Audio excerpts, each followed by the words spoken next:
Kryetari i Komunës së Leposaviçit Lulzim Hetemi dhe zëdhënësja e tij Marina Bogojović me ndihmën e Policisë së Kosovës sot kanë hyrë me forcë në ambientet e organizatës së sportit dhe turizmit të Leposaviçit. Aktualisht po bëhet një inventar i dokumentacionit të gjetur. Flamujt serb u hoqën dhe u zëvendësuan me flamujt e Kosovës përpara sallës së sporteve, ka punëtor dhe disa makina policie. Në gjykatën themelore në Prishtinë vazhdoi gjykimi Milun Milenkovićit, Dejan Pantićit, Aleksandr Vlaiçit dhe Miomir Vakiçit, të cilët akuzohen nga Prokuroria Speciale për kryerjen e një akti terrorist. 4 serbët akuzohen për sulmin ndaj ambienteve të Komisionit Komunal Zgjedhor në veri të Mitrovicës me 6 dhjetor të vitit 2022 së bashku me persona të tjerë. Në seancët e mëparshme dëgjimore me 14 maj, prokurori paraqiti si provë gjaketën që dyshohet se i kishte veshur Pantiçi dhe vendimin e qeverisë së Kosovës për të shpallur brigadën veriore dhe mbrojtjen civile si organizata terroriste, të marrë 6 muaj me parë ngjarjes që është objekti i gjykimit dhe avokatët mbrojtës edhe sot kërkuan gjykatës të mos pranon asnjë nga provat me shkrim. Në Kuvendin e Kosovës përpjekja për të konstituar Asambledhjes së 9 dështoi përsëri, kështu që seanca që filloi me 15 prill u ndërprej për 22-ën herë dhe vazhdimi është saktuar për pasnesër, ashtu si në seancat e mëparshme. Lidhja Demokratike e Kosovës, Partia Demokratike e Kosovës, Koalicioni, Alianca për Ardhmërinë e Kosovës dhe Nisma dhe lista serbe nuk deshen të propozonin anëtarë të Komisionit për votim të fshehtë.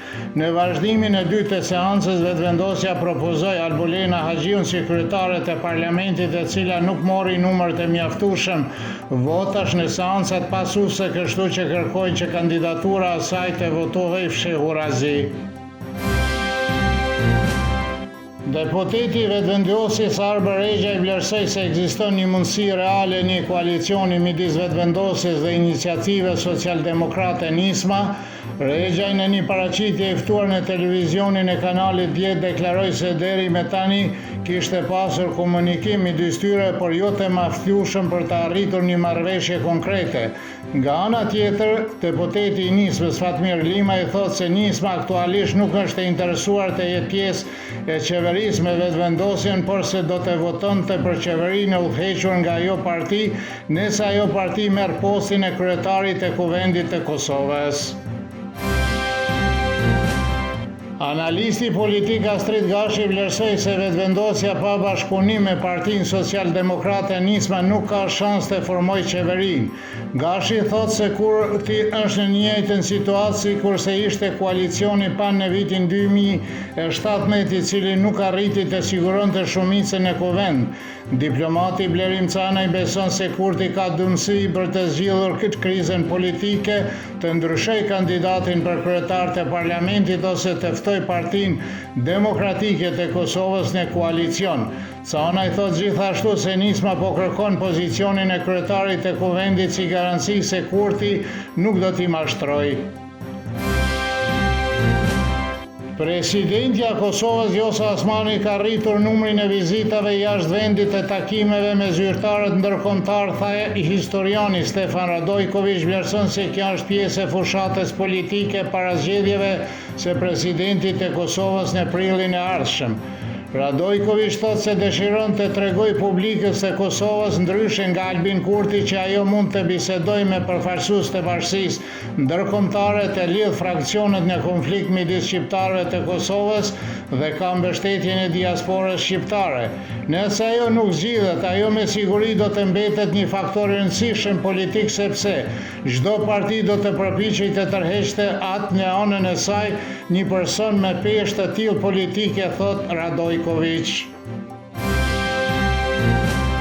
Belgzim Kamberi, bashkëpunëtori i Institutit Musine Kokollari, thotë se Vjosa Osmani nuk është një politikane që do të braktisë lehtë karrierën e saj politike dhe se mbetet të shihet se si do të vazhdojë atë pas përfundimit të mandatit të saj të parë si presidente e Kosovës.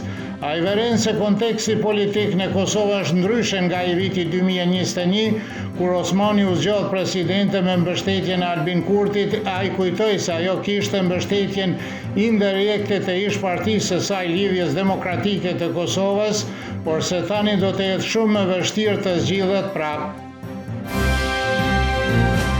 Moti nesër në Serbi do të jetë pjesërisht me vranë intervale alternative me diell dhe vranësira vetëm në disa vende me rreshje të rralla shiu. Do të fryerë e mesme dhe e fortë nga veri i perëndimit. Temperatura mëngjesi do të sillet nga 8 deri në 15, kurse ajo maksimale ditore nga 20 deri në 24 gradë Celsius.